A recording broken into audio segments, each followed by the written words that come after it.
morning and welcome to our webinar this morning, talking about upcoming employment law changes and the various aspects of that you as an employer need to know about and be up to date on. So welcome to all of you joining us this morning. We have a very large group this morning, so that's fantastic. And great to see everybody across a variety of different sectors. My name's Flora Neville. I've possibly spoken to you in the past, and this morning we also have Paul joining us. Paul, do you want to introduce yourself? Hi everyone, Paul Foster, Business Development Consultant here at Citation, accompanying Flora, the best host in the world. Thank you, very kind, very kind. No problem. I'll pay you later. But great to have so many of you on board this morning. Just a couple of housekeeping bits. Today's event is being recorded, just so you are aware. Your mics and cameras, videos are off. But we'd love for you to interact with us. So if you do have any questions or anything, queries or whatever, please don't hesitate. You can see the space underneath where you can ask a question, and you've also got the attendee chat as well. Paul will be keeping an eye on that as we go through. We might take some questions as we go, but given we've got so many people on here today, what we might do, we've got some time at the end to do questions. It's quite often just good to bulk some of them together, because I'm sure some of them will be similar, and do them at the end. And Paul may answer some of them along the way as well.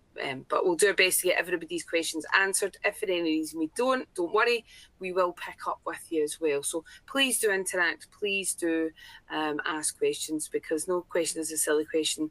I can guarantee if you're thinking it, somebody else is thinking it as well. So, and as I say, we do have some time at the end for a Q&A session as well. Okay. I'm sure everybody, I can see a lot of you have found the chat function already, so that's absolutely perfect. And as I said, you can use either the chat function, or there's also the Q&A, ask a question area underneath your slides as well. So just so we know everybody has that there. Okay, so I'm going to hand over to Paul now, just to give you a quick introduction of who we are, so that you're familiar, because I know we've got some clients on here today, but some people are familiar with us, but we've also got some who are not. So Paul, I'll just let you take that away. Fantastic, thank you. So just to introduce Citation, we're helping build safer and happier and more sustainable businesses. You get trusted advisors delivering HR, health and safety and ISO certification services, underpinned by our superb system Atlas, our technology hub, helping streamline in lots of processes when it comes to your compliance. We're on a mission to make businesses better committed to achieving net zero by 2035. Over 300,000 questions are answered by our legally backed 24/7 advice line each year, delivered by 600 talented, experienced and qualified professionals. We've got over 25 plus years supporting small and medium sized businesses, helping 50,000 happy clients so far. We're rated excellent on Trustpilot, so please check that out. 16 times less likely to face a tribunal claim, 75% less likely to have a reportable accident at work if you're with us. Thank you, Paul. One person, Julie, says she can't hear me. Can everybody else hear me? I don't need an answer from everybody, but... Yeah, if just a couple of people can just confirm that the sound's okay. I can hear you fine. So maybe Julie is having an issue with her speaker. Can everybody... Yeah, right. There's not enough people in there that can hear us. Yes, that's fine. Right. I'll just respond to... Our partners include the likes of Care England, the National Day Nursery Association, the National Association of Funeral Directors, Build UK, SPIVs with the veterinary industry, Scotland Food and Drink, Horticultural Trades Association, Construction Products Association. We are affiliated with a humongous amount of care providers, people like the Oxford Association of Care Providers. Next slide. Our brand family now, obviously Citation. Citation ISO certifications, citation cyber, obviously becoming a very, very big thing now with all the attacks that are actually happening that you've probably heard about the news. IASCO, HS Direct, Food Alert, UCheck, SMAS accreditations, and Quick Solutions. Thank you. Thanks, Paul. Okay, so just so it's helpful, I was thinking if you know who we are and who is talking to you. First question for you though, guys, is how confident are you that your business is prepared for the upcoming Employment Rights Bill changes? So you've got 3 choices there, and if you want to just click on one of those, so A, being very confident, B, somewhat confident, or B, somewhat confident, or C, not confident at all. So how confident are you that your business is prepared for the upcoming Employment Rights Bill changes? So if you can just click on one of them. There's no test, there's no assessment, there's no judgment or anything. I'm just interested to know just how everybody's feeling about it, because that does also dictate what we do going forward as well. Because if everybody's feeling really confident, then we change what we're doing for all you guys out there. But at the same time, we don't just want to assume that everybody is on it, because I know there's a lot there, and it is complicated, it is pretty complex, and it's quite onerous on you, the employer, as well. So I think that's the key thing. Okay, thank you. I can see there's a number of you there have answered that.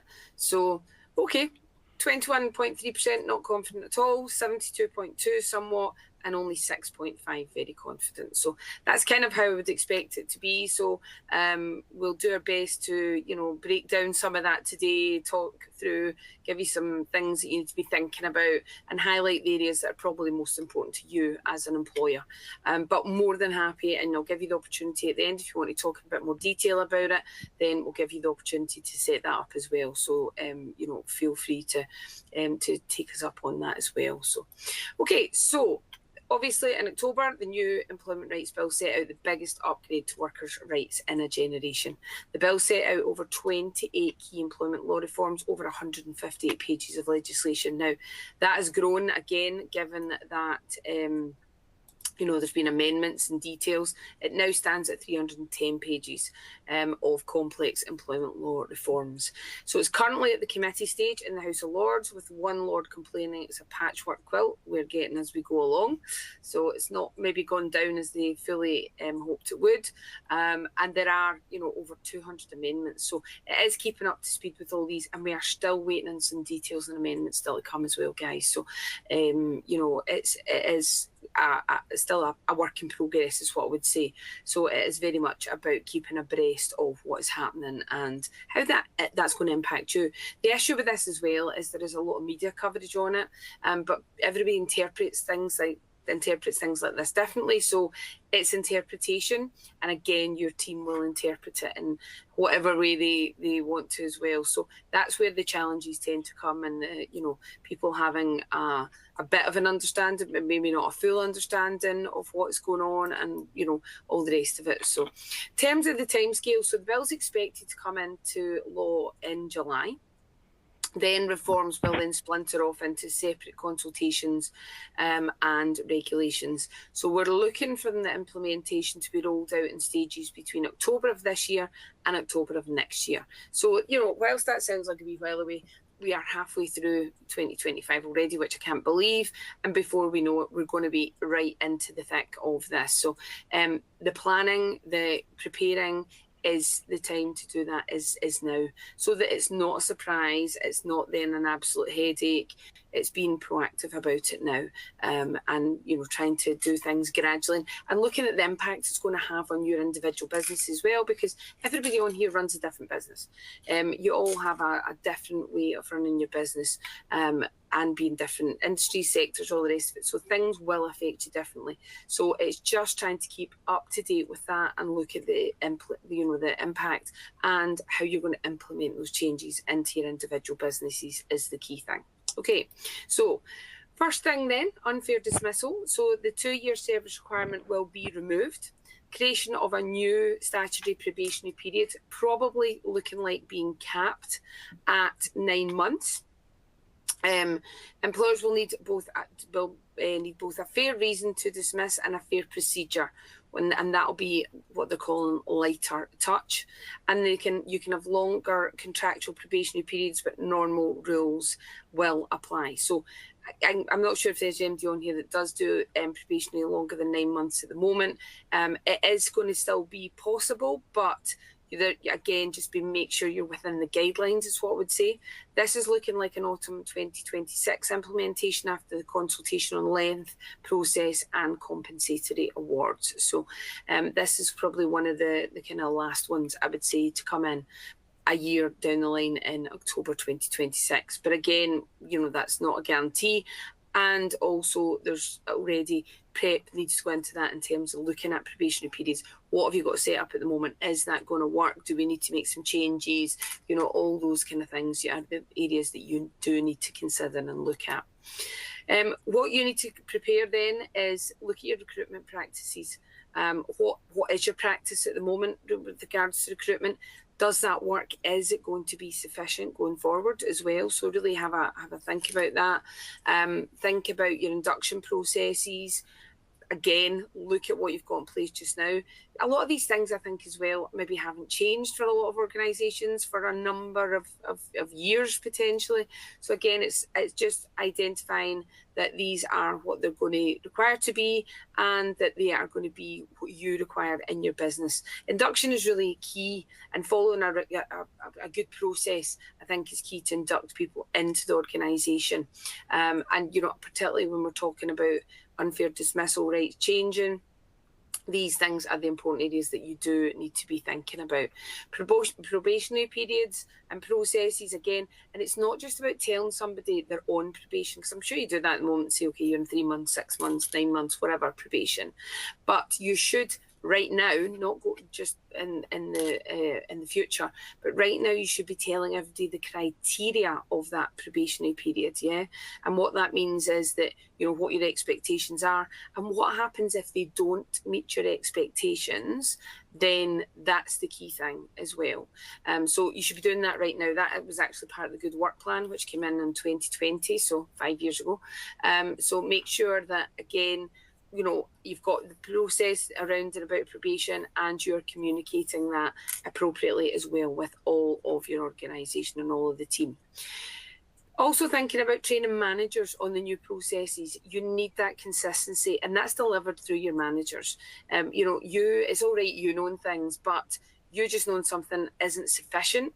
Everybody has to, and it has to be, top to bottom, right across the organisation. Your managers, team leaders, supervisors, whatever your structure is, are the people who are the ones that are delivering this across your organisation on a day-to-day basis. So they need to be properly trained. And I go on a lot, I talk a lot about training managers, but they are really key in the process and the running of the business and the success of the communication across the business as well, So make sure they are all on board, they have a clear understanding, all the rest of it.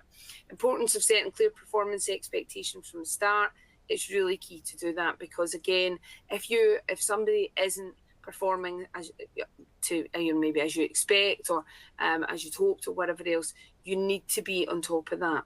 You need to be clear. There is again a process to explain that that's not happening, but again, you need to have told people what that expectation is at the beginning, because if you've not told them, how can they possibly perform to the expectation? So make sure that you are clear about that, and they know, what everybody's on board, everybody's got a clear understanding.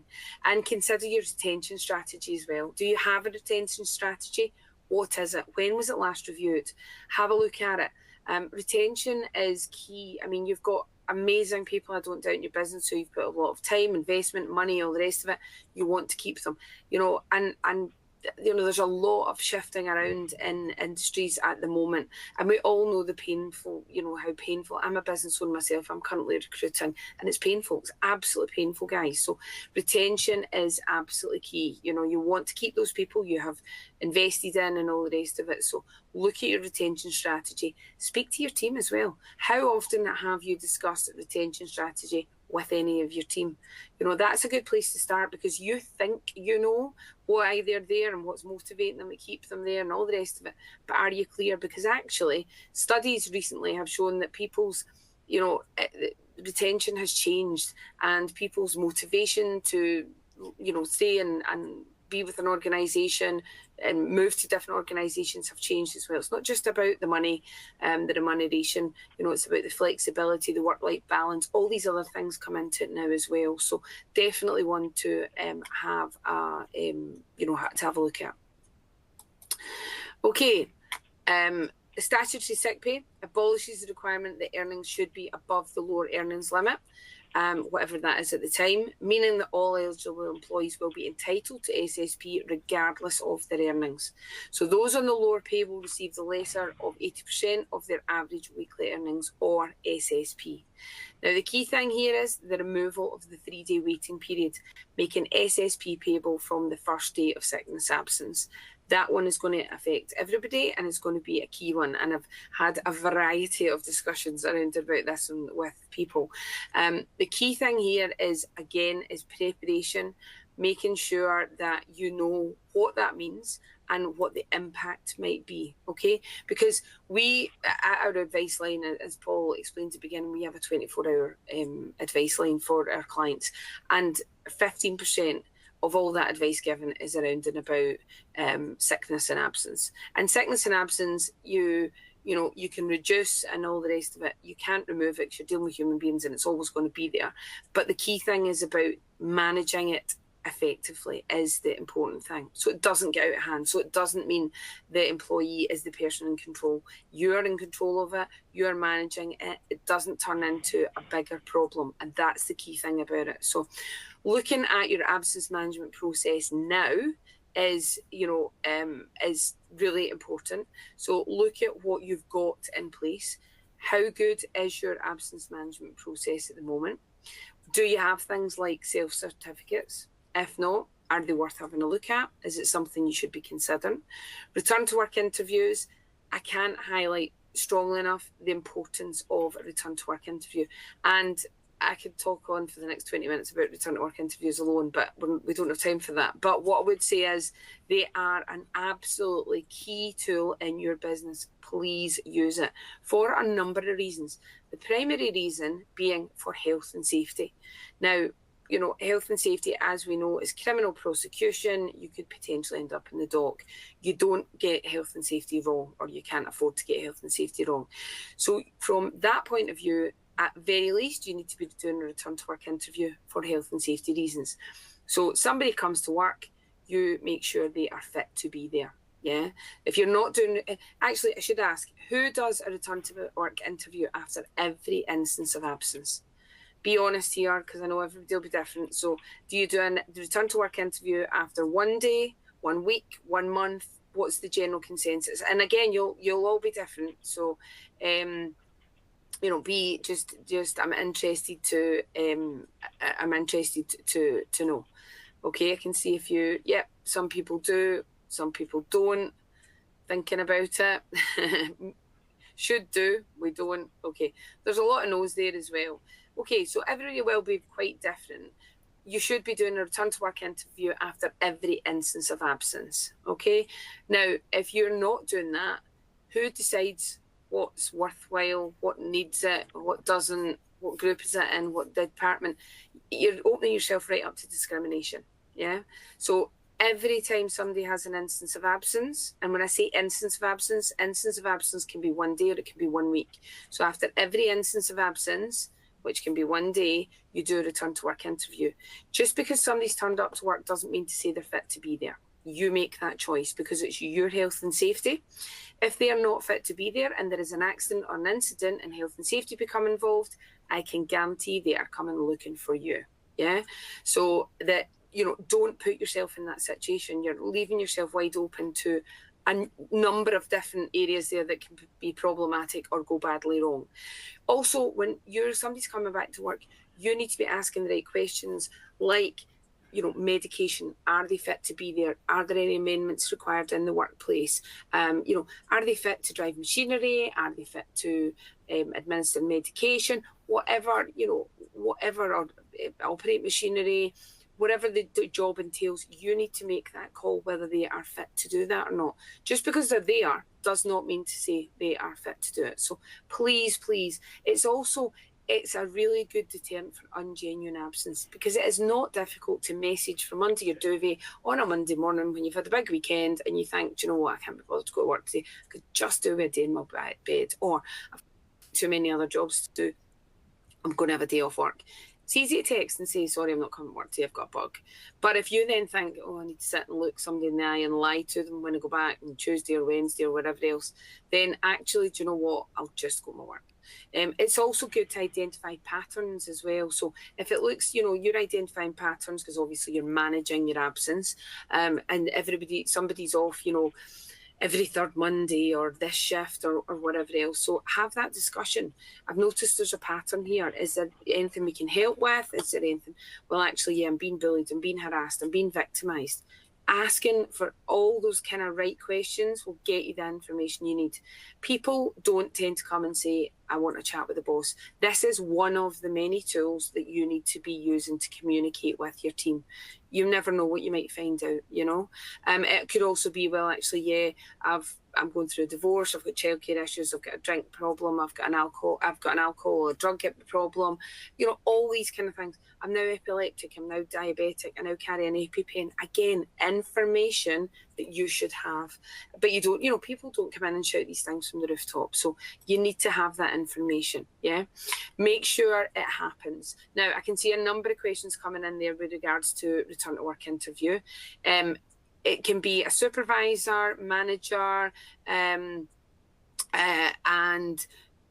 whoever, but just make sure it can be on the phone, because I know somebody's working remotely, all the rest of it. It's not always realistic to look at them, have a face-to-face, sit them, take them away for 5 minutes. But you've got, just make sure you have got a duty of care.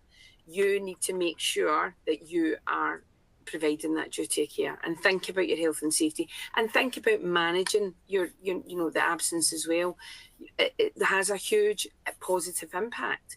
And I'll give you an example. So up where I'm from, because obviously I'm sitting up in Scotland, in Glasgow, there was, and you probably familiar with it, a horrendous scenario where a gentleman took unwell at the wheel of a bin lorry, became unconscious and killed people a few years back. Absolutely horrendous situation.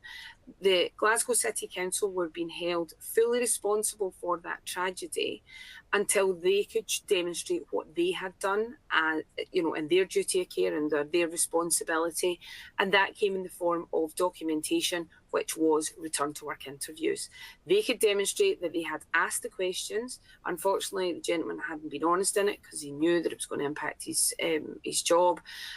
But they had asked the right questions, and they could prove that they had asked those questions, and they had filled in the answers. They had both signed it, dated it. Black and white evidence is what stands up, guys.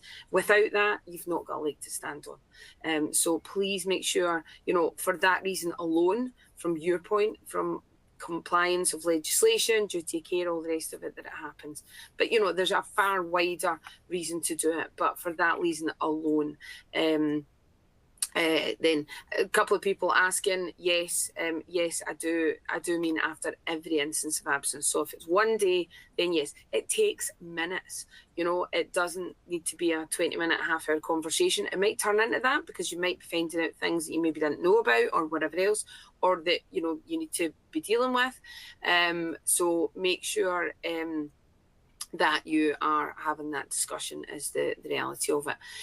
Make sure you've got in welfare measures. Now, I'm sure you probably already do. So things like employee assistance programs. I don't know if any of you got them in place at the moment, but if you do, then you will have, that they're a great tool in the business. For those of you that don't, it certainly is something worth considering, because the key thing is, if somebody comes to you and says, I do have an alcohol or drug problem, or I've got debt issues, or mental health or whatever it might be, you're probably not qualified to deal with that. So how do you support somebody? How do you help them? It's tricky. And you've got, 5, 10, 15, 20, whatever employees to be thinking about.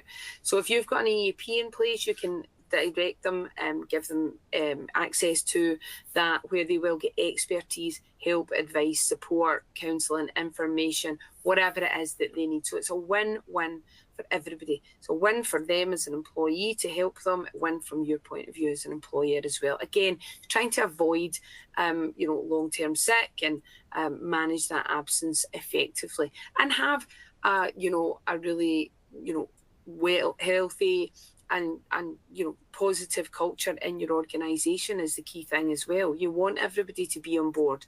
We're talking earlier about that retention strategy. All these things feed in together. It's thinking as well and celebrating things like World Mental Health Day and putting other different initiatives in place. Again, talking about, that people suffer from stress, have mental health issues. Lots of things impact their working day, week, month, their working life. So again, the recognition, the communication, talking about all these things can make such a difference. Things like mental health first aiders, there's lots of different ways there, and I'm sure if I asked you, you could give me lots of other ways as well. But the key thing is make sure that it's right. Is it appropriate to discipline? It can be, but again, you've got to be really careful. You've got to do it correctly, and you need to have all these things in place. Because sometimes it does come to the point that somebody is maybe no longer capable of doing the job, or whatever else. Again, every scenario is different with this, and that's where it does become a challenge. Again, though, look out for discrimination. Be mindful of that. Make sure you're not, because you don't want to be discriminating against somebody when actually it may be a disability or whatever else. So again, just being very mindful. Once again, managers being trained and being aware of the right way to do things and how it should be appropriately dealt with is the key thing. Yeah. Okay, 0 hours contracts. There are 3 key changes: right to a contract giving guaranteed hours, right to reasonable notice of shifts, right to reasonable notice of cancelled, moved and shortened shifts, and collective agreement exceptions if incorporated into a contract. So all these changes, and now what I would say about 0 hours contracts, there's lots of myths out there just now about 0 hours contracts. They are not banning 0 hours contracts. They do not like 0 hours contracts, so they are trying to reduce them, but as much as they possibly can. So that's why these changes are coming into play. Yeah. So you really do need to look at, if you have any 0 hours contracts in place at the moment, you need to start looking at those and deciding how this is going to work. So as I said, you can still use them. There is going to be, guidelines around about how they can be used, and there needs to be an agreement of both parties and all the rest of it. And they're not keen on them, so they are very much trying to move away from them, is what I would say. So if you can move away from them, I think it's something you do need to be looking at. So you must offer a guaranteed hours contract to workers reflecting the hours they regularly work over a reference period. The government say they expect this to be 12 weeks. It's looking like it possibly will be. It will apply to those working under a 0 hours contract or under a contract which gives them less hours than specified maximum.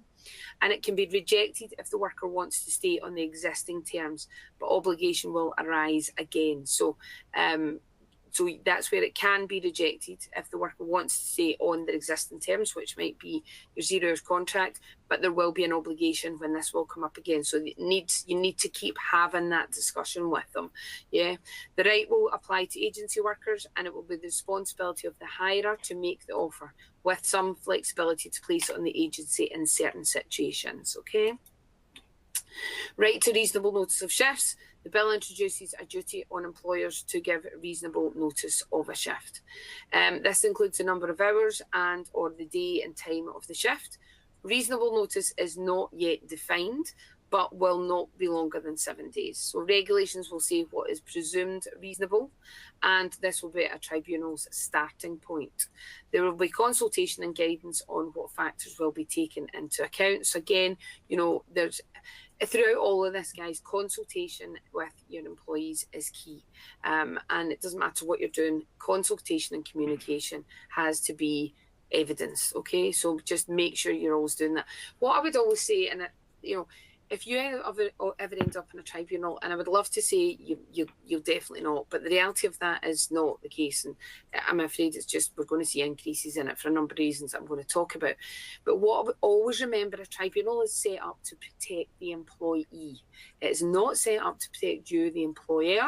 Therefore, you need to look at how you're protecting yourself. Now, you will also be scrutinised if you end up in a tribunal about what you have done or what you have not done as an employer as well.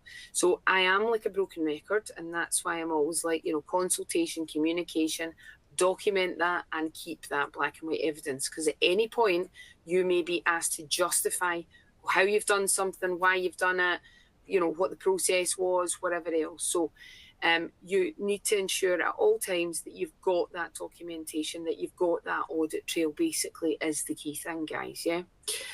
For agency workers as well, it will be the joint responsibility of the hirer and the agency to provide reasonable notice. So how this happens in practice will be for the two parties to agree. So that's the notice of shifts. Reasonable notice for cancelled, moved and shortened shifts. So this introduces a right to reasonable notice of cancelled, moved or shortened agreed qualifying shifts. And that can be very short in some, this could be very short in some circumstances. Again, subject to consultation. If you fail to give reasonable notice in these circumstances, you will have to pay compensation. So an agency will have to pay the compensation, but can recoup that from the hirer if the contract stipulates this. It'll not be more than they would have earned, the employee would have earned during all or part of a shift, and tribunals will have discretion on how much to award. So this one I think is going to be key because, and I really feel that in care, in hospitality, they certainly didn't have them at the forefront of their mind when they were looking at this one, because I think, it's going to have an impact. Changing shifts and moving shifts, and particularly in care where there, maybe a service user's maybe been admitted to hospital or circumstances have changed or whatever it might be, these things do come into play. So they really do need to be looking at this pretty quickly. And again, you need to be thinking around and about, okay, how do we currently manage shifts? How do we normally communicate? Can we, enhance that, make it better, change it, whatever else? Again, everybody is very, very different. So keeping up to date is key at the moment in this one. Preparation and reviewing your current work structure, reviewing use of agency workers, consider changes required and the risks of change, consider how you currently give notice of shifts and variation, and reviewing management of shifts. These are the key things right now that you can be looking at. And we can, again, I know we've got clients on here, but if you're not a client, we can pick that up with you. We can help with this. There's a lot here, I appreciate, and we can certainly pick up on that with you. No problem at all, guys. So I don't want to panic everybody, but also I want you to feel like, you've got a better understanding of what is going on, what's coming as well. I think it's that whole, armed and forewarned is forearmed kind of thing. At least if you know what is on the cards, then we're prepared for it. The tribunal time. So the amendment paper includes a proposal to increase the time limit to bring an employment tribunal claim. So currently, obviously, that is 3 months at the moment. That will be increased from 3 months up to 6 months. I can see that is going to have an impact as well on the amount of tribunals that we see, because people have longer to bring that tribunal claim. So that in itself will increase the amount of tribunals. And given that the economic climate that we're living in, when we see that the economic climate change, we also see a shift in the amount of tribunals as well. It does kind of open that door a little bit. And I'll talk to you just shortly as well about the Fair Work Agency. And again, that is also... Okay, so flexible working. obviously we've talked a lot around about flexible working in the last few years.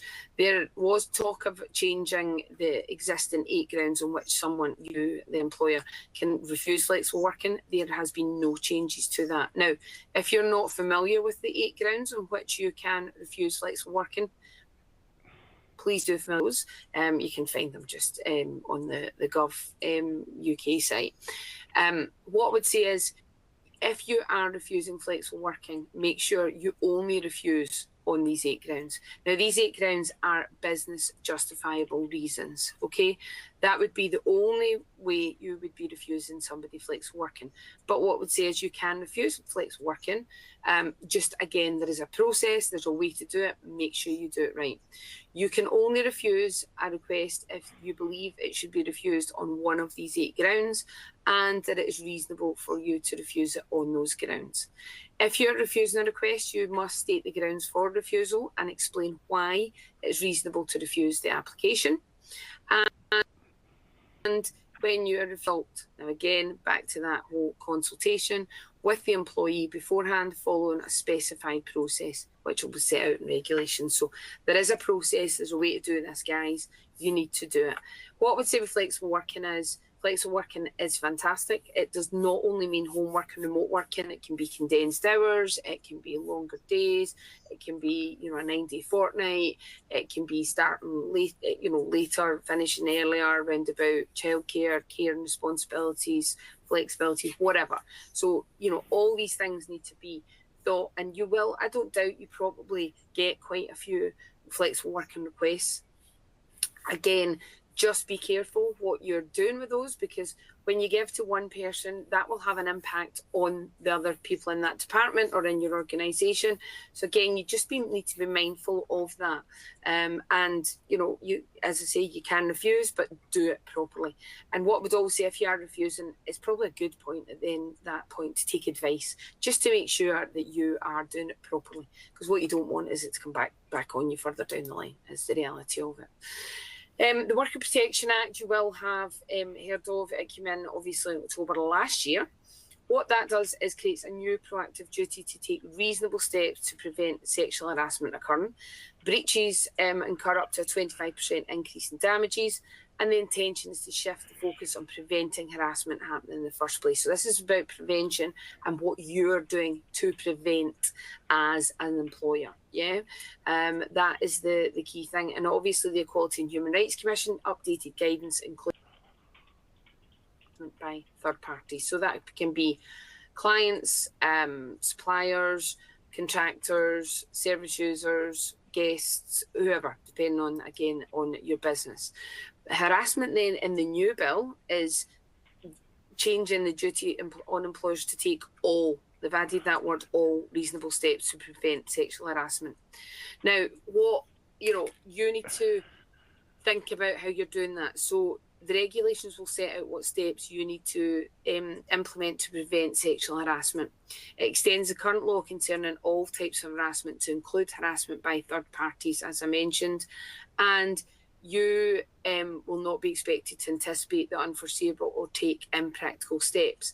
But what I would say is, if I come in to your organisation, how do you demonstrate to me that you have taken all reasonable steps to prevent harassment and sexual harassment and harassment by third parties? How do you do that? How could you demonstrate that right now? Think about it. If I came in tomorrow, how would you be able to demonstrate that? And there's a good chance, it might be a little bit of a struggle for a few people. So look at things like risk assessments, policies, training, appropriate and consistent enforcement. These are the things that you can demonstrate what you've done. You can't gag people. You can't, stop people saying, you're dealing with human beings here. We're not dealing with robots. So, people are always going to step out with outside the lines, whether they know it or whether they don't, whether it's consciously, subconsciously, whatever else.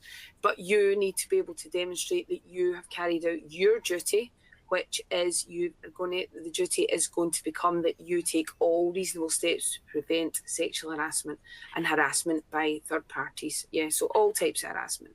So think about what you've got in place now and think about what you could put in place. And there are some of the things that you could put in there. Again, if you're unsure about that, not sure how to do it or whatever else, then, ask, please ask, because we can help with those kind of things. Fire and rehire.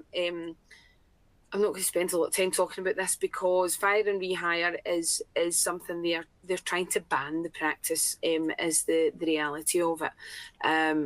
It's a very much a last resort, and this really came out on the back of the P&O situation. And Labour have effectively banned the practice unless there is genuinely no alternative for the business and an appropriate and the proper process is followed. So what I would say is I would steer well away from it, is the reality. The Fair Work Agency, now I touched on this earlier, they are now going to create a Fair Work Agency, is what they're calling it. That is a new single labour market enforcement body, which will bring all labour market enforcement to within one organisation. So it's a bit like the health and safety exec that we've had for a long time. They're bringing the same into employment law. So this body will be able to come into your organisation, and they will have enforcement officers which can seize documentation, computers, files, whatever else they see fit. And the aim behind this is to create a strong, recognisable single brand so workers know where to go for help. So if somebody believes they're not being employed properly, they're not being paid properly, they're not being paid the minimum wage, given appropriate holidays, all that kind of stuff, they will be able to go to the Fair Work Agency, sorry, can't get that one out, and they will provide assistance. They're promising a balanced approach to upholding workers' rights. Now, what I would say as well is they have quite a bit of power. So they've got that power to inspect your workplace and require you to provide relevant documents and evidence to demonstrate your compliance with employment law. So again, what do you need to be looking at here? You need to be looking at your employment law and your HR foundations here, guys. Look at, I'm assuming you've got contracts and things like staff handbooks and things like that. I'm assuming they're all in place. But again, how up to date are they? Or how out of date are they? Are they appropriate? Are they right for your organisation right now? That kind of thing probably needs having a look at right now and reviewing all of that, okay? They also have the ability to issue underpayment notices for national minimum wage, SSP and holiday pay, with a final penalty up to a financial penalty, up to 200%, and that's enforceable through court. I would always say national minimum wage, SSP, holiday pay, do not get that wrong, or don't try and, reduce it or do it differently, whatever else. It's going to cause you a headache. Just do it right. You can work it out very simply on the gov.uk site, any of those kind of things, but just please do it correct, because it's going to cause you a problem down the line. The Fair Work Agency can bring a tribunal claim on behalf of workers who don't want to bring a claim themselves. Again, this is going to have an impact on tribunals, and they will be able to provide legal advice and assistance to workers in bringing tribunal claims. So again, we know where this is going. Regulations will set out how the agency can impose charges to recover enforcement costs from employers where enforcement action has been taken for non-compliance. So again, if you use agencies, something you need to consider. The Fair Work Agency are going to, have a huge impact. It covers every single business in every single industry. Now, I don't doubt they're probably going to hit some of the more obvious ones where maybe things aren't being done just as they should be first. And we can probably imagine who those industries are going to be. But what I would say is now is the time to look at how you do things and just make sure that everything's in line and what you do is right. Because going forward, if you don't, then it is going to cost you.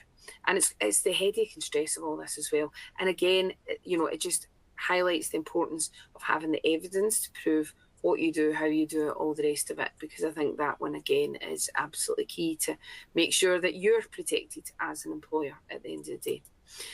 Changes then to parental, paternity and bereavement leave. Parental leave will become a day one right. Currently, you need to have 1 year's service, but that will become a day one right. Paternity leave will become a day one right. So that is currently available to employees with 26 weeks service by the qualifying week, which is the 15th week before the baby is due. And bereavement leave, which is currently only for parents, will be extended beyond just parents, offering others who suffer bereavement of at least 1 week. Those entitled to leave for more than one person will be entitled to a period of leave for each person. The exact nature of the relationship will be set out in the regulations. So again, this is one, particularly the bereavement leave, where we are looking for more regulation and guidance here, for sure, because that, again, is going to have an impact in every organisation. And that equally needs to be managed, because I mean, I've already heard some discussion from some people. This is potentially has the chance to be exploited a wee bit. So again, you need to have some guidelines around and about this. Enhanced protections for pregnant women and new mothers. So the bill gives the government the right to introduce regulations to make it unlawful to dismiss pregnant women, employees on maternity leave, or in the 6 months after they return from maternity leave, except in very specific circumstances. And there'll be consultation before these new rules are formulated. So, but that's what they're looking at. Okay, union reforms. So a significant part of the bill is devoted to trade union reforms.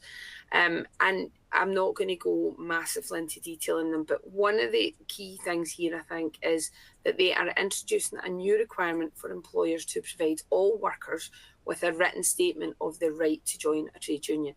So whether you have had trade union activity or contact in the past in your organisation, going forward, it is something that you need to provide for everyone. And again, note there it says a written statement of the right to join a trade union. See, when you're giving out any kind of written statements, policies, amendments, whatever else, please get people to sign it to say they have read it and understood it.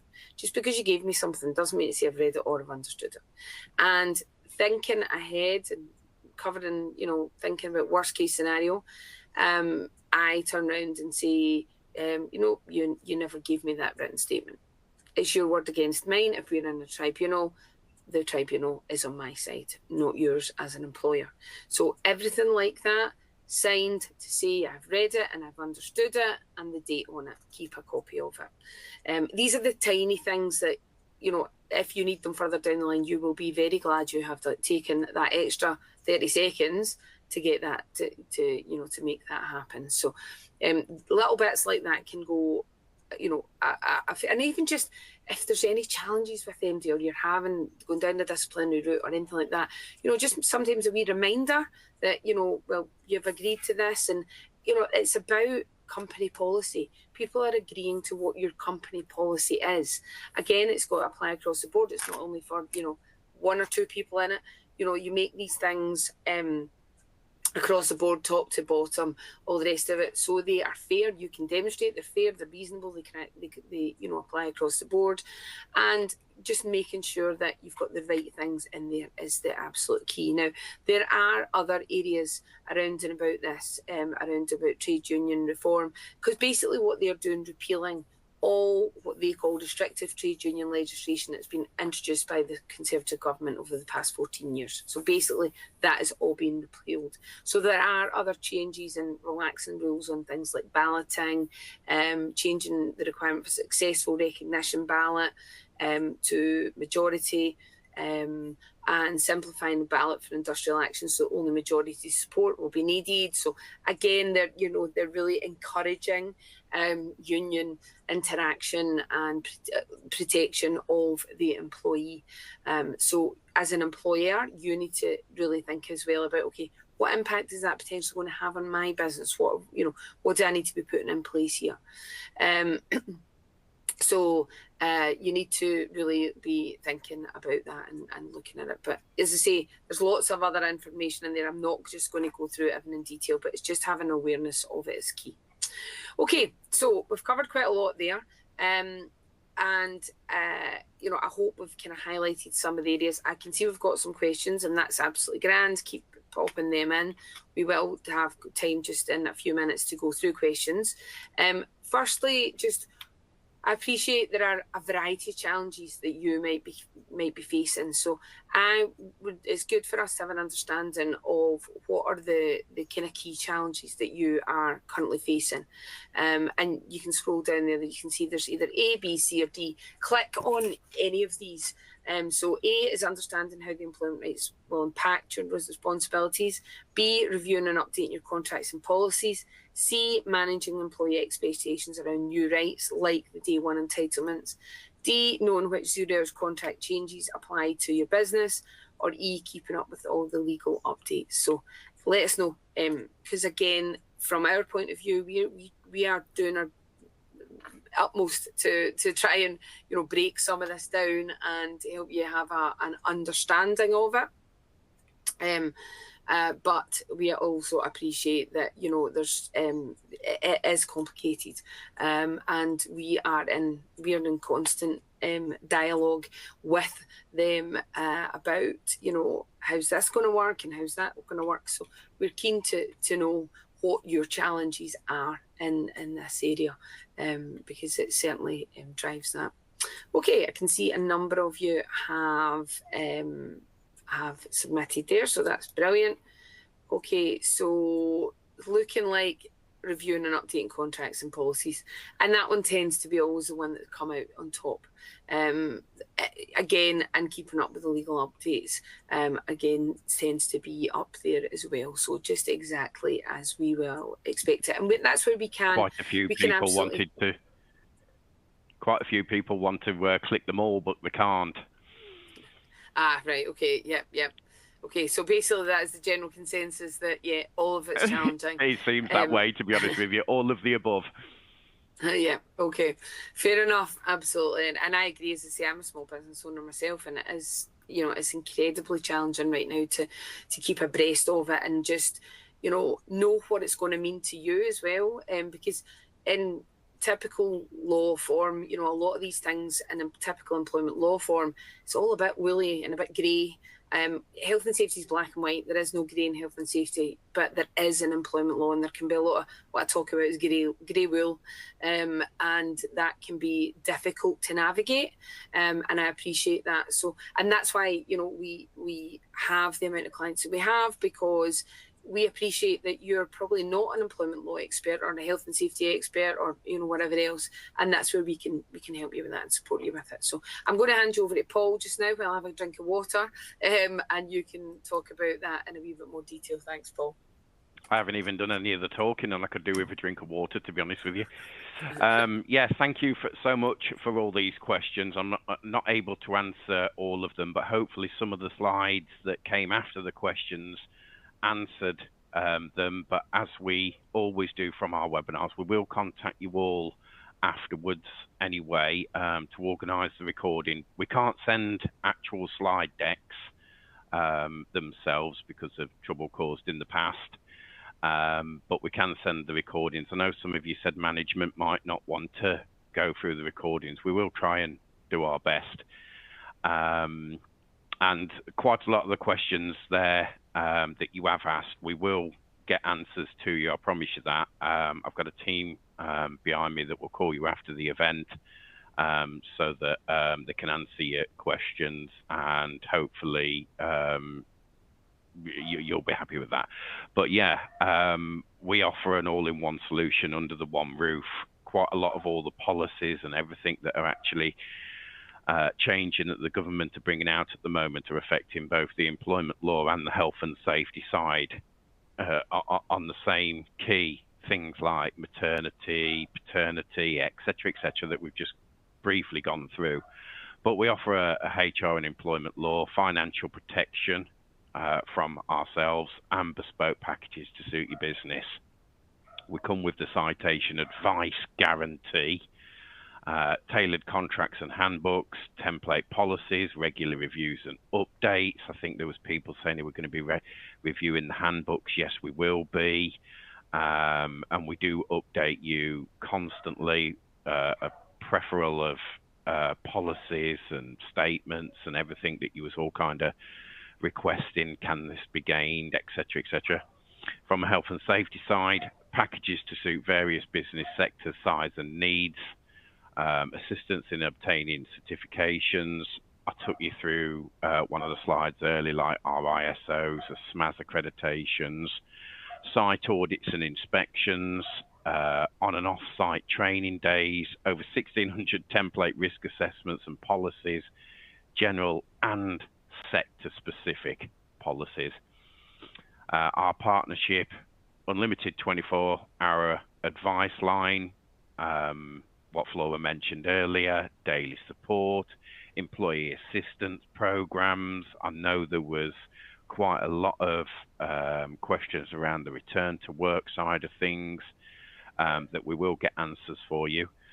Informative webinars from Flora, legislation updates, obviously with all these updates and changes, and Flora leading to it saying it's a bit of a grey area. It always will and always will be. Full access to our bespoke management platform, Atlas, unlimited e-learn usage, up-to-date interactive and sector-specific courses, absence and holiday management system, risk assessment and COSH library and document center. Did you know, and I mentioned this before, you'll be 16 times less likely to be faced with a tribunal claim, 7 times less likely to suffer a major injury in the workplace, 75% less likely to have a reportable accident at work, 47 times less likely to receive an enforcement notice versus the UK national average. 85% of our clients agreed by partnering with Citation they are building a safer, happier and more productive workplace, with obviously everybody singing off the same hymn sheet and keeping people informed about everything as they go along. Brilliant. Thanks, Paul. Over to you, Flo. No problem. Thank you. This is just actually someone just popped in there who have come on board as clients, and I think it's one that, you know, just highlights what service how it can help somebody run a business. So basically, they realised that they needed something bigger to match their business growth ambitions, something that, you know, gave them the comprehension, the detail that they need, that they knew was effective as well, and they wanted a kind of proactive employee development approach. So we started working with them, and these are just the kind of key things that they've highlighted has been helpful. So handing over the HR task, giving them time back to focus on their business growth, investing in training and Atlas upskill, showing commitment to quality for their clients, and investing in compliance to demonstrate our commitment to building a sustainable business. We all want to have a safe, happy, productive and sustainable business. I'm pretty confident that everybody on here is aiming for that. It's, you know, and that's the key thing, is how do we get to that point? It's challenging. And Paul mentioned their Atlas as well. And even just the, you know, I'm in the luxurious position as a business owner to be a client of Citation, but also obviously I work for them as well. And, you know, it's basics like, so an example I've used of it recently is I had 2 members of my team come and identify that they were pregnant, literally within 24 hours of each other. So which is, you know, one of these things that happen. And so you've then got responsibility as an employer. So what do you do? Now, I knew what I had to do as an employer, obviously, but I hadn't done it for a long time. So I was thinking, just want to double check. So the first thing I did was phone the advice line, and the gentleman in front of me said, I was speaking to, said, are you in front of Atlas? Yep. Right, okay, here you go. This is the risk assessment you need to do. I'll send you over the letter right now. Sit down, talk them through it, do that risk assessment. These are the things you need to tell them. Basically, all the details I had in front of me within 5 minutes. I then could go and actually just sit down, do that risk assessment, have that meeting, have that discussion, tell them what they're entitled to, all that kind of thing. I had that boxed off within an hour. Now, from my point of view as an employer, that is absolute genius. Yeah. And it's knowing that you've done something right, knowing that you're compliant, but also not guddling about in the dark. You know, the minute you start Googling stuff, I mean, wow, particularly now, you know, with AI and all the rest, you don't know what's right, you don't know what's wrong, you don't know whether it's American law, UK law, you know, European law, whatever. So to have that at your fingertips 24/7, it's invaluable. I always look at it as having a second person in my organisation without the cost. And also basic things like training. I mean, the training and the e-learning on there is fantastic.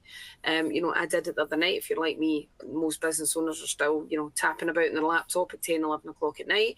And there was a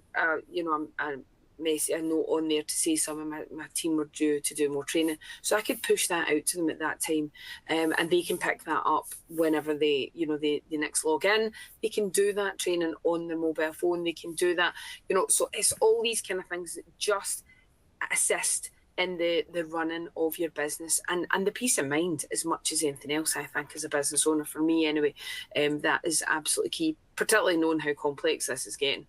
It's really important, I think, to do that. Having everything documented. 100%, because you just don't know when. I've done it myself. I've had to pull out a policy and say, well, look, on joining the business, this is what you agreed to. You've signed in, you've agreed to it. So you're not compliant with our policy. So why not? You know, that's really difficult to, and it also changes that conversation. You're the person in control of that, because you've put that structure in the business that they've agreed to. If they're not compliant, right, okay, let's have a conversation about why you're not compliant and why it's not working.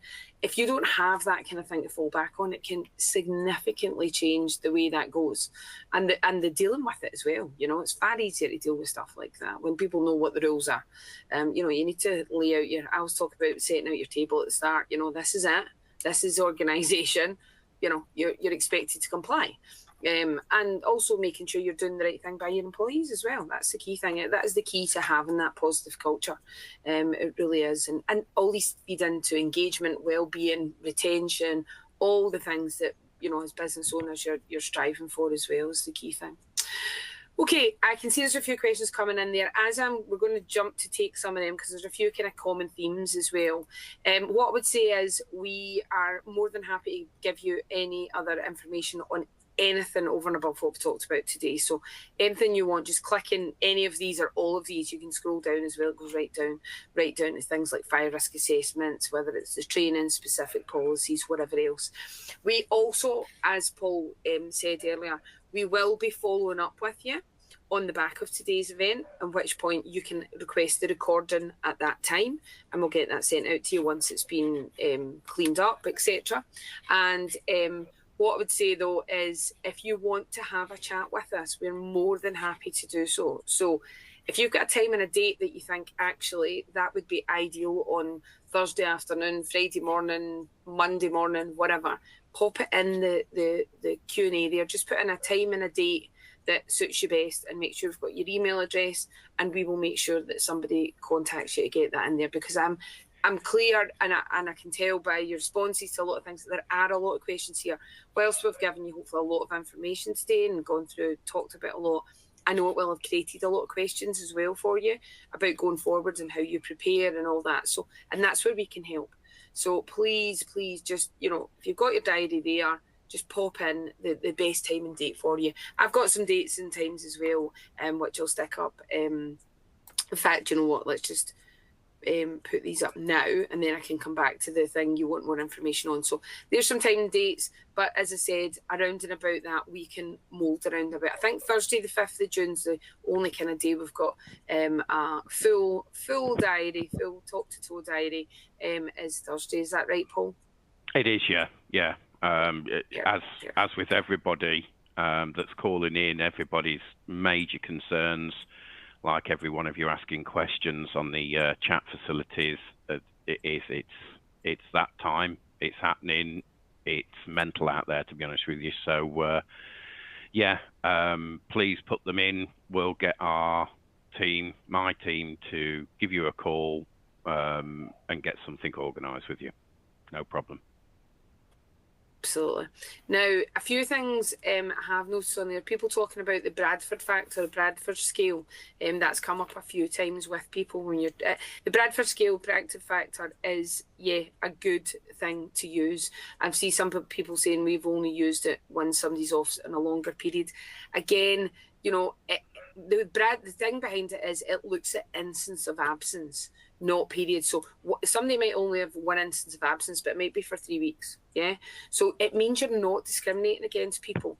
And what it highlights is when people have had numerous instances of absence. Yeah. And that's what you want to be flagging and saying, well, hang on a minute here. You've had 6 instances of absence. Yeah. Now that might only be 6 single days, but you want to be having a discussion with somebody. Somebody might have had to go and have some surgery though, and they've maybe been only off once in the past year, but it was for 1 month, but that's only one instance of absence.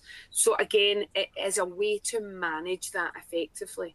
And also it's fair then as well, and you can demonstrate that because that's the system you use. So do you see it?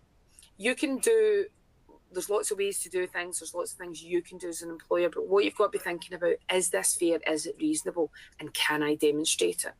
And if you think about those things, then, you're in a better position. So yes, I would say the Bradford scale, Bradford factor, different people call it different things, is a good way to do it. Definitely be using it, because what you don't want to be doing is, and also it's across the board, because you're not saying, well, I'm only putting you on that because you're the one that's been off longest, or do you see what I'm saying? You've got to make it fair. You can't be in a position where somebody's accusing you of discrimination, because they are there to avoid at all costs, and make sure that you're doing it right.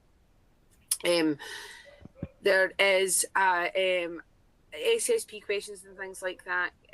I think hopefully we've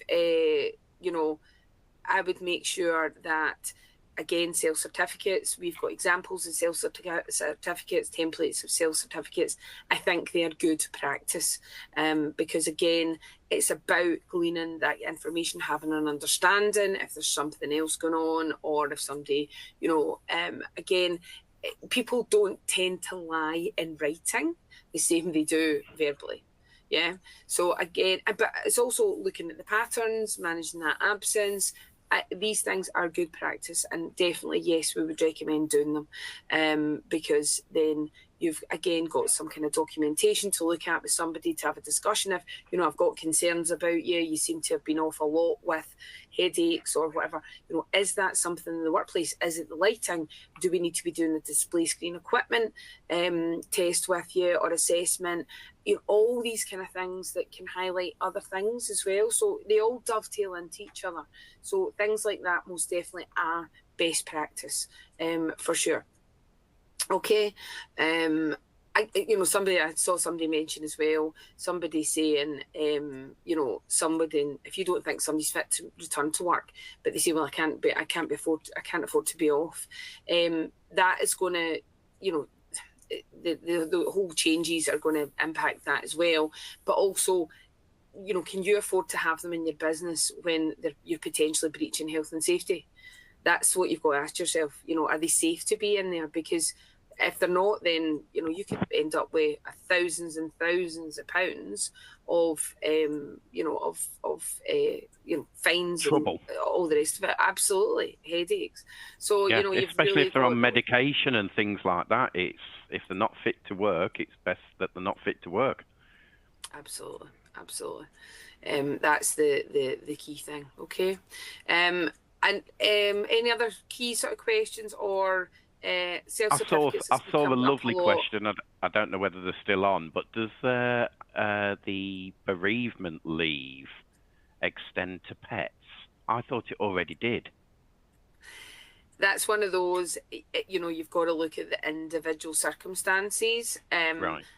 I absolutely, in a lot of cases, I'm not sure what the actual wording on that is in the legislation, and that's something certainly we can have a look at.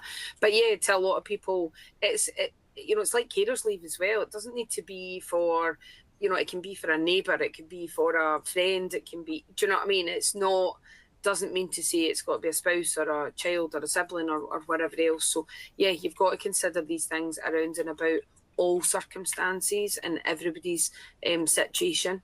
I'm not sure what the wording in the legislation is on that, Paul, but and certainly some we can double check. But yeah, absolutely, it can apply. Is what I would say. It can apply. Okay, I'm just going to flick back to this one that you might want more information on in case you've not had an opportunity to fill that in yet. As I say, click on any of these that you want further information on. And I can see a couple of you have put time and dates in there that you want follow-up, so that's perfect. Please don't hesitate to just put that in, because I say I appreciate that there are a number of people who are going to want some assistance. So please don't hesitate just to pop that in there, guys. More than happy to pick that up with you, no problem at all. Just let us know when it works for you best, though, because I don't want to be doing it at a time that's because I know you're busy. So just pop in the best time and date and time from your diary, and we'll get that picked up with you, no problem at all. There's no obligation, it's just have a chat, talk through how we can help, what your needs might be, how it would work for you, what you've got in place at the moment, that kind of thing. Yeah.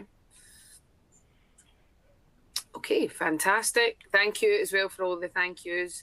I like seeing Nazreen's comment there. She says, with all the ongoing changes, we are so glad we have yourselves as support in all areas of our business. So thank you, and I'm glad that that it's working for you. That's the key thing, because it's such a challenge. You're not employment law, you're not health and safety experts. You've got business to run, and the 10 other hats you're probably wearing as a business owner as well, and all the other regs and things you need to keep up to date with. So it is a massive challenge, and that's where we can really help you guys. So please do engage with us and find out how we can help you. More than happy to talk you through that. Okay, anything else from yourself, Paul, before we finish off? I just want to say I'm overwhelmed. Thank you so much for all the questions. Thank you for all the praise. Brilliant session. Honestly, I think, to be honest with you, we're going to start putting more of these on. The amount of people that attend this particular webinar, especially as of late, I think everybody's worried. Might be for the seriousness of being unknowledgeable about it, or just the time factor. If you've got to put time aside trying to check all this out, then implement it into policies, get all the updates, as Flora said earlier, searching around on Google nowadays and government sites and everything when you've got a job to do yourselves is, it's why we do have a huge amount of very happy clients. So I can see Tabia and Kathy there as well, who are currently clients. Guys, if you've got anything else, further questions, then feel free to just speak to your advice line. You've got the number there. If you on Atlas and your account code, and they will talk you through any details of that. They'll also have the background information on your organisation, so they can speak to you any part of that that you want. Then that's absolutely not a problem at all. That would be the better way. Yeah, no, more than happy to pick that up. So that goes with any of you that are clients are on here. Feel free just to pick that up with the advice line. If you've got, specifics, or keep an eye as well. Just make sure as well you're all registered for all the legal updates. Just go into Atlas and just make sure that you are, or give us a buzz and just make sure that you are, because obviously there's a lot of them coming through. So you will be getting, we try and chunk them together just so you're not getting a legal update for almost every single day. But we do put them in and implement them, obviously, through documentation and everything. So for our clients, you'll get them through as an automatic as a client, no problem at all. So, grand. Okay. And thank you for all the, like you say, all the thank yous, Paul. There's lots. That's great. And everyone that's put in a time and date in there, we will make sure that somebody contacts you and just confirms that, and make sure we get that chat in for you. No problem at all. But thanks. Okay, I think we'll bring it to an end. I'm conscious of time. I hope that's been helpful. I hope it's been valuable, because I know it's, you know, got to be valuable time out your day. But I think it's worked well for everybody. So please don't hesitate, though, if you, after today you think, oh, I should have asked, or I'd like more information, whatever, don't hesitate to get in touch with us at any time, guys. More than happy to have a wee chat with you. But thank you very much, and we'll speak to you very soon. And thanks again for joining us today, Paul, as well. And you, Flora. Brilliant session. Thank you all. Thank you. Take care. Bye.